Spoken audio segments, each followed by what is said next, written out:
So ayan, what's up guys, no? Itong video na to ay nagawa ko para ma-express ko yung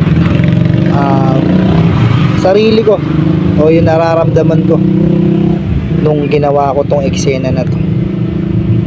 At yun, medyo yung linya talagang ramdam na ramdam ko.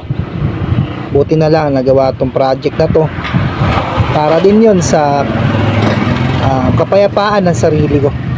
Ay papasalamat po ako na bumuo ng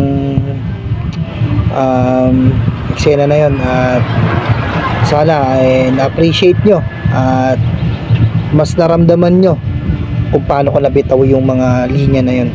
Kaya ayun, nagpapasalamat na to at lumuwag yung aking pakiramdam at parang feeling ko buo na ako ulit.